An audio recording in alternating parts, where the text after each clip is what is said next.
Hey everyone, how's it going? Welcome to the NoDQ.com live recap of Friday Night Smackdown for Friday, October 8th, 2021. Shout out to everybody watching this, whether it's live or on demand. I appreciate your viewership and support. A lot to talk about coming out of this Smackdown, so let's get right down to it. We kicked off hot and heavy. We went straight to the contract signing. Sasha Banks, Bianca Belair, and of course the SmackDown Women's Champion, Becky Lynch. Becky Lynch had her own table set up on the outside of the ring. Sasha Banks was standing on the announce table. Bianca Belair wanted both of them in the ring. Becky called Sasha a disco ball looking fool. And then Bianca grabbed one of the chairs. There was a table set up in the ring for the contract signing with a couple of chairs. Bianca grabbed the chair, threw it out of the ring towards Becky, and that's when Sasha attacked Bianca from behind. Becky got in the ring. A huge fight broke out. And Sasha got laid out on the table in the ring, and Bianca hit Becky with the KOD through the table. Sasha was laying there, so you got Bianca Belair getting the best of both Sasha and Becky. I guess the contract signing segment was okay, but man, I am just over the contract signing segments. You guys know this. I've been bitching about them for years. And it just feels so overly choreographed that Becky Lynch is out there with her own setup and you have Sasha standing on the announce table. Like, nothing really feels spontaneous. It feels planned out in advance, and it just doesn't have an organic feel to it, in my opinion. Wasn't a big fan of this opener. I suppose it was okay by contract signing standards, which is not saying much. Hamp Kano with a $5 super chat. Thank you, Hamp. And here's his comment. He says, I would like to take this time to accept responsibility for the contract signing. I apologize as I didn't think Vince was watching No DQ Live. Damn you, Hamp. Damn you for even suggesting it. And I honestly suggest that you guys do not super chat or post comments with ideas, because somebody out there from WWE is probably watching this live stream, and they very well might take an idea, especially if it's ridiculous, because the more ridiculous it is, the more Vince just might think it's good shit. Psycho Jet Black with a $2 super chat says, do casual fans like contract signings? Maybe they do. I mean, that's the only logical reason that I can think of as to why WWE would keep doing them. The kids, the women, the people that just will watch WWE no matter what, they must love these contract signings. They must like the contract signings like it's chocolate cake or pizza. They just eat it up every single time. There's got to be these fans that cannot get enough contract signings. Otherwise, I have no idea why they keep doing it. Yeah, the easy answer is just it's lazy writing, but somebody out there must be, boy, oh boy, I hope WWE announces a new contract signing next week. There's got to be people out there, right? Otherwise, why do it? All right, so let's get to the tournaments. This SmackDown was built around not one, but two tournaments. We have the King of the Ring, and because equality, you got the Queen's Crown tournament. But I will say this, one tournament was definitely better than the other, at least on this first night. So let's get to it. We had the first match of the men's tournament, Rey Mysterio versus Sami Zayn. And we were continuing the storyline with Rey Mysterio being the softball dad and being the coach that's being a little bit too hard on his son. And Sami Zayn is trying to drive that wedge between them. Backstage, You had Sami telling Dominik that Dominik made the right decision to stay backstage and not interfere. It's time for Dominik to become his own man. And Sami went as far as to say that Dominik is better than his father. So we had this match, and it was a good match. Solid match here on SmackDown to kick off the tournament. Sami tried to put away Rey right off the bat with the haluva kick, but was unsuccessful. There was some early near falls. Sami tried to escape to the outside. Rey did a big dive, and Rey went off the top with a big splash. We got some Eddie Guerrero chants. But then Rey was thrown, or basically Rey slid into the post in the corner. And that's when Dominik made his way to ringside, even though he was supposed to stay in the back. Sami Zayn hit the Blue Thunder Bomb. You know what happens after that. And then Sami exposed the turnbuckle to try and cheat. But Dominik decided to put the padding back on the turnbuckle. For some reason, Rey got distracted by this.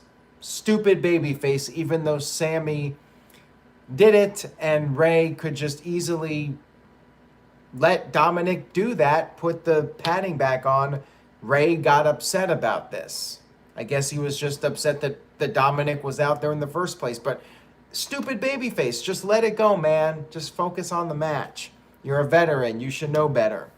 So Sami Zayn, of course, fruit roll up, picks up the win over stupid babyface Rey Mysterio.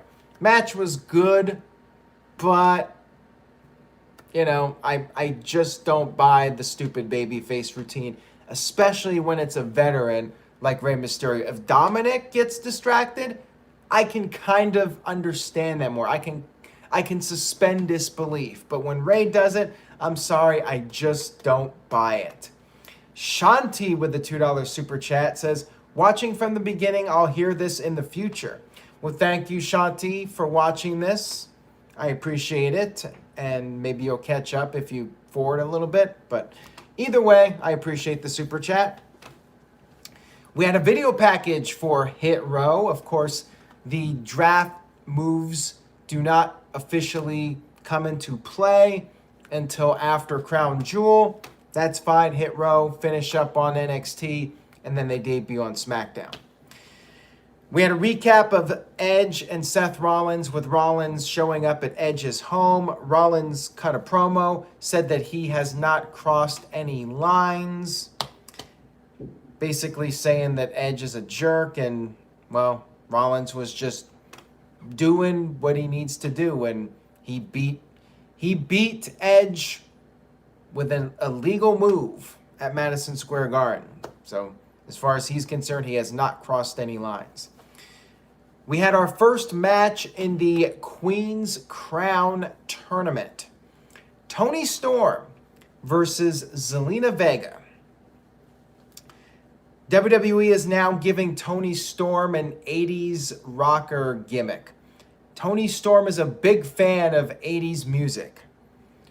She wants to be the Queen of Rock.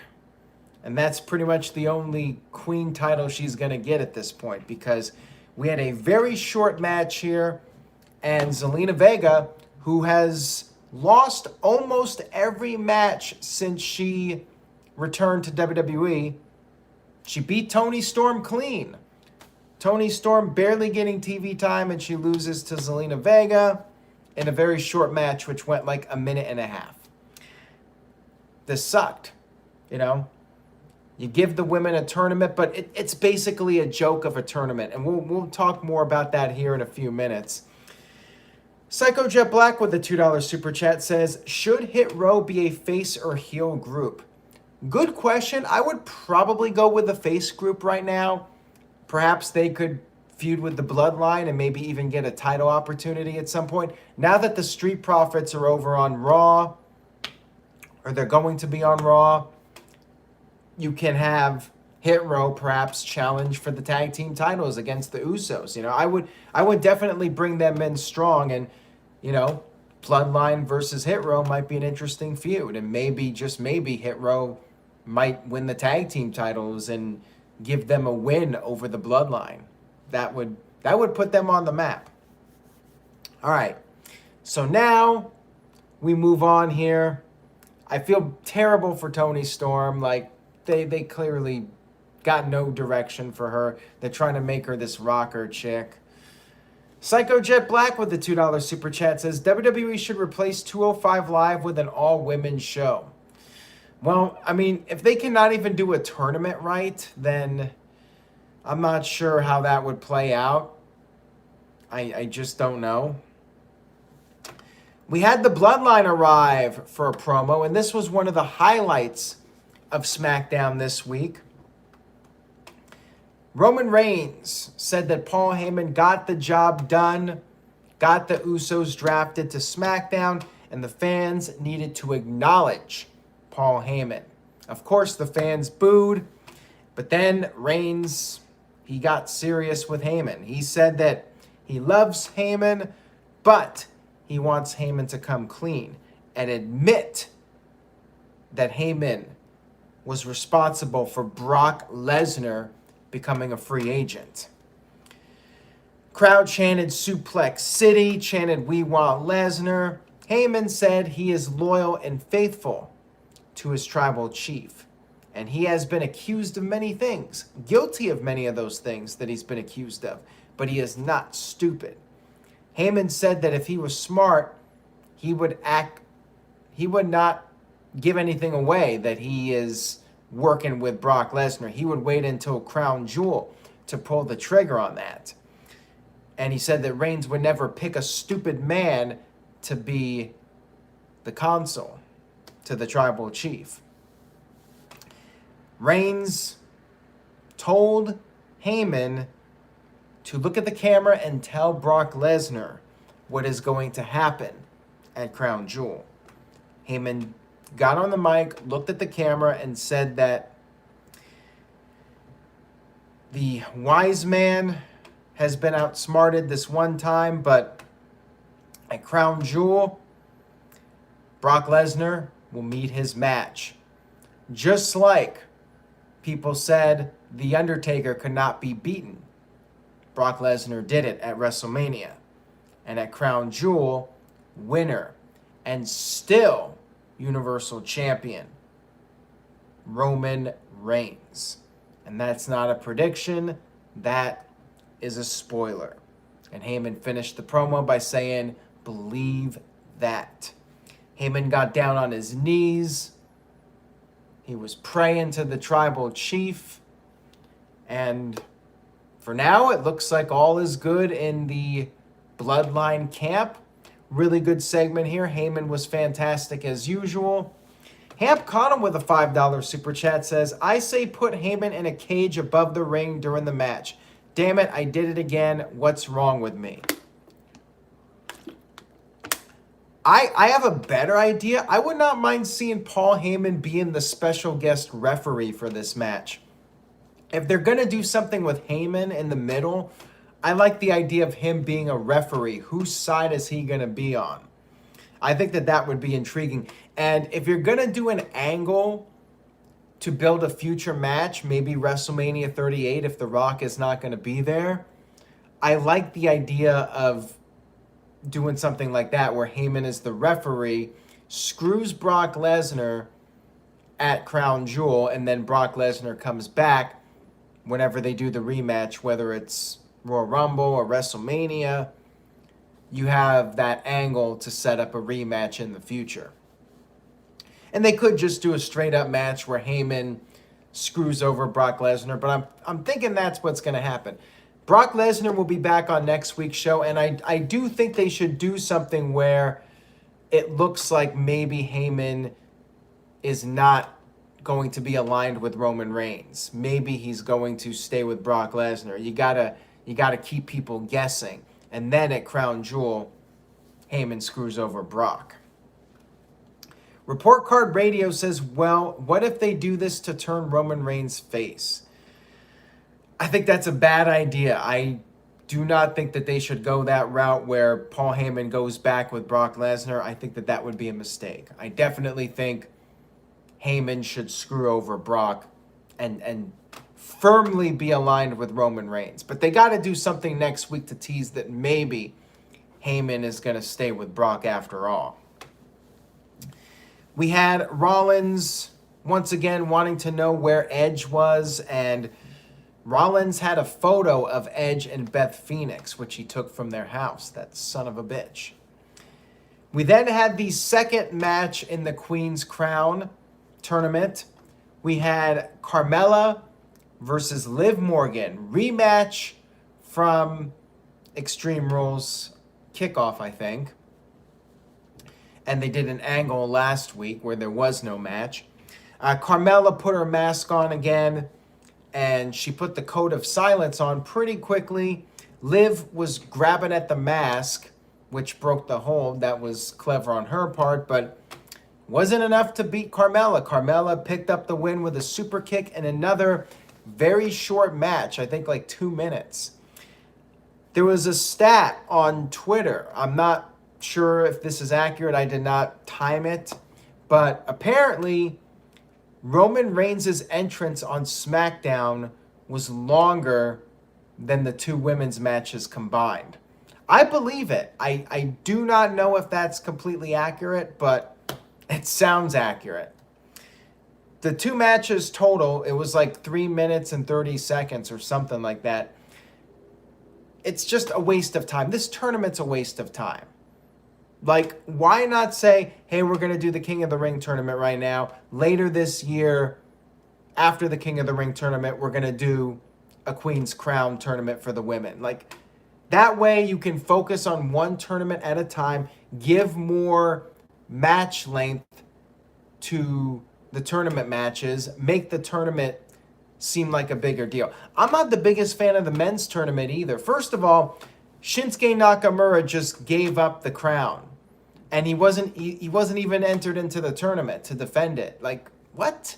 Doesn't even make sense to me. Like, Nakamura gives up the crown, and he's just like, okay, if somebody else can be king. You know, to me, that kind of buries the king gimmick. I mean, I don't think anybody was really taking it seriously to begin with, but hey, like, if Nakamura was proud of being the king, wouldn't he want to defend his crown?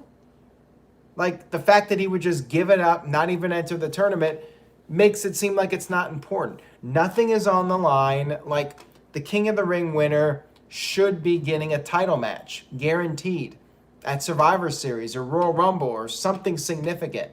So there is something on the line for winning this tournament besides wearing the stupid crown. Seriously. Like, they give you no reason to care about the tournament. The men's tournament at least is off to a decent start. The women's tournament, it's just a waste of time. And you look at the matches for Monday. You got Doudrop versus Natalya. And then you got Shayna Baszler versus Dana Brooke again. Why are we seeing a rematch? Shayna Baszler already beat her. Like, you're going to do this tournament. You have an opportunity to do some fresh matches, and you don't do it. It sucks. It's a waste of time. I mean, any result other than Shayna Baszler winning this is just a complete joke. And who does she face in the finals? It's going to be Carmella or Zelina Vega. Like, this tournament sucks. It's just crap. Anyways, the game is on 100 with a $5 super chat. Thank you for that. It says, are we to believe Carmella and Zelina Vega wins the Queen's Crown at Blood Money, but knowing WWE, they will have one of them win it? I hope Shayna wins the Queen Crown.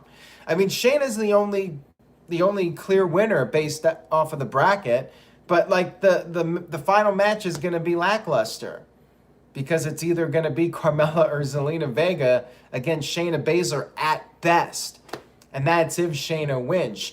Dana Brooke may win by DQ or something. They might do something stupid on Raw, and it's something ridiculous like Zelina Vega versus Dana Brooke in the finals. Like, whatever. Walter Cruz with a $10 super chat. Thank you very much for that, Walter. I appreciate it. He says, the only logical choice to win the tournament is Shayna, but WWE is never logical. I hope Xavier Woods wins the men's. He begged for this to return. How the hell isn't Shinsuke Nakamura automatically like in the finals?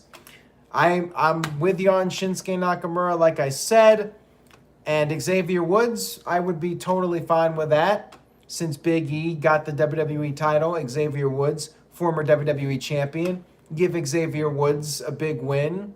And since you really don't put much stock into the tournament anyways, throw a bone at him. Let him have this one. Psycho Jet Black with the $2 super chat says, watch the winners will be Jinder Mahal and Natalya. You might be right on that.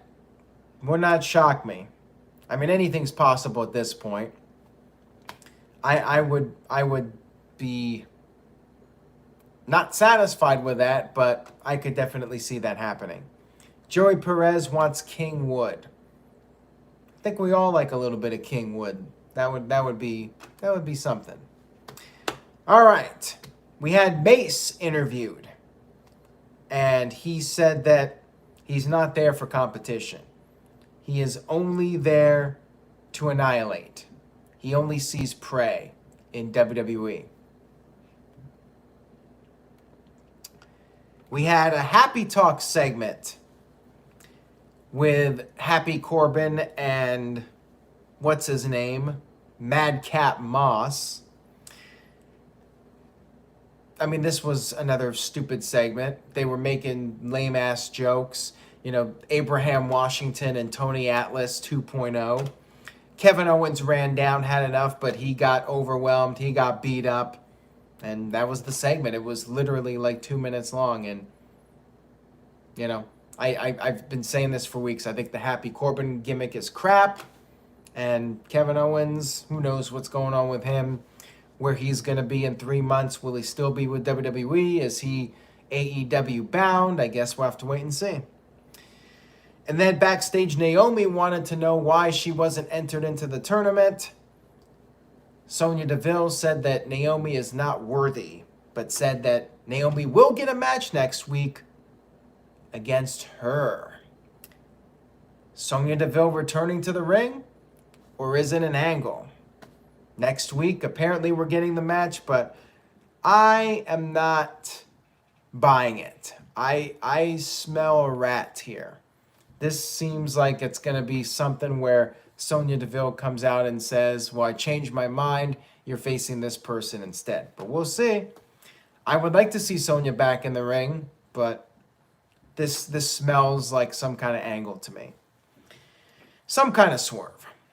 Psycho Jet Black with a $2 super chat says, is Madcap Moss more over than Karrion Kross? No, definitely not. As much as Karrion Kross is not cutting it right now, he is still more over. That helmet is still more over than Madcap Moss. And Happy Corbin, for that matter. All right. We had Finn Balor versus Cesaro. And this was a good match. This was the best match of the night, in my opinion. Could have even been a longer match, but it was good. It was good with these guys. Back and forth action. Some uppercuts from Cesaro, a few near falls. He hit a big superplex. And you even had some good commentary from Pat McAfee talking about how there's zero carbs between the two of them over the past 20 years. Balor countered a swing attempt, got a near fall. Cesaro, his downfall was when he was sent shoulder first into the ring post. Balor did a big dive over the top. Got Cesaro back in the ring, hit the coup de grace, and scored the 1-2-3 victory. To advance in the tournament, Walter Cruz with a $2 super chat says, I miss King of the Ring being all in one night. That would be better. 100% agree with you, Walter. Thank you for the super chat. I wish they would do a pay-per-view for King of the Ring. One night tournament, winner gets a title shot at a major pay-per-view. Whether it's SummerSlam or Survivor Series or Royal Rumble, whenever they decide to do King of the Ring. But I miss the good old days. June pay-per-view, winner gets the SummerSlam title match. Easy peasy. And another thing about this tournament, I think it's safe to say that Sami Zayn and Finn Balor will not be in the finals of this tournament because this tournament final is taking place in Saudi Arabia. Sami Zayn and Finn Balor, they do not go to Saudi Arabia. So, kind of gives it away that they're not going to get past the semifinal round. I suppose we'll see what happens in the future, but yeah. All right, moving on here. We had Finn Balor. Actually, I already talked about that, so we're done with that. Becky Lynch backstage, basically saying she wants respect put on her name, and she signed the contract for the pay-per-view. Yay. We then had the main event segment, Seth Rollins coming to the ring, calling out Edge. Said Edge could pick the stipulation. He wanted to know what happened to the Rated R superstar. Well, what happened was Rollins ended him with one stomp. Rollins said that Edge is disappointing everyone for not coming down to the ring, disappointing the fans, disappointing his family. Rollins said that Edge's kids will see him as a coward. And that's when Edge finally arrived. Edge, he was a man on a mission.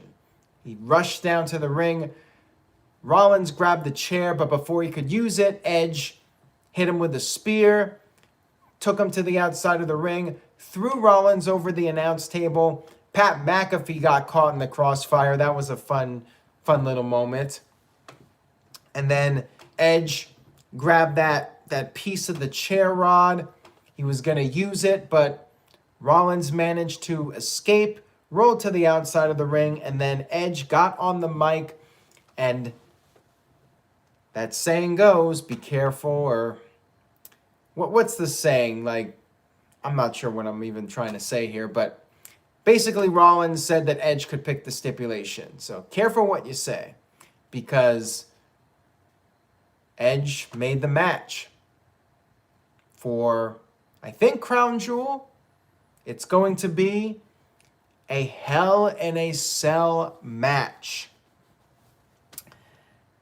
So yeah, Hell in a Cell is back, even though we had, 5 Hell in a Cell matches earlier this year. Granted, they were all at the Thunderdome, and several of them were at a pay-per-view called Hell in a Cell. This is actually a Hell in a Cell match that makes sense because you got this feud, it's very personal, and they're going to settle it inside Hell in a Cell. I'm all for it. And I try to forget that they did 5 matches this year. And you're doing it with a crowd and all that. So yeah, we get a Hell in a Cell match with a live audience. Although I think back to Seth Rollins' last Hell in a Cell match with a crowd, and well, yeah, that's another one we would like to forget. But yeah, as Zubair Talk TV says in the chat, it's refreshing to have a Hell in a Cell match in a non-gimmick pay-per-view. Nice ending to the show. I wasn't the biggest fan of this episode of SmackDown, though. I liked the ending. I liked the Roman Reigns segment. The men's tournament matches, especially Balor, Cesaro, were pretty solid. The women's matches, that was a disaster. That sucked. The Happy Corbin stuff sucked. So it's kind of a mixed bag for me. I'm not a big fan of the contract signing stuff, so I'm leaning towards a C+, but I think I'll be generous and give it a B-. Overall, it was a fairly entertaining show, but I did have some issues with it. Generous B- for SmackDown. Walter Cruz with a $5 super chat says, I want King of the Ring pay-per-view back just for the sets. Well, that's not going to happen. He says, Owen was the best king for me, and saying is be careful what you wish for because you just might get the old cell, please. I would agree with Owen because Owen really had pride in that King of the Ring win. He would call himself the King of Hearts for years. He had the tights. Like, he really embraced that win like really nobody else did. Let's see the letter grades here. Lots of B's. Michael Wayne, Mohammed, CC Drink, all give it a B. Some B minuses. MVP Kev, Matt Helms, Tic Tat Tat, all give it a B minus. And we do have some C pluses. Game is on 100. Joey Perez, give it a C plus as well. Let's see the letter grades. Wow, interesting. 43% of you gave it an A. I'm surprised by that. 41% B, 15% C, and 0% D. I am a little shocked that so many of you gave that SmackDown an A, considering the quality or lack thereof of that women's tournament. Anyways, guys, thank you for tuning in tonight. I really do appreciate it. Enjoy your weekend. We got a lot of great content coming up next week as we get closer to the Crown Jewel pay-per-view. You can see the tournament brackets for the two tournaments over at NoDQ.com. Take care, everybody, and I will see you all next time.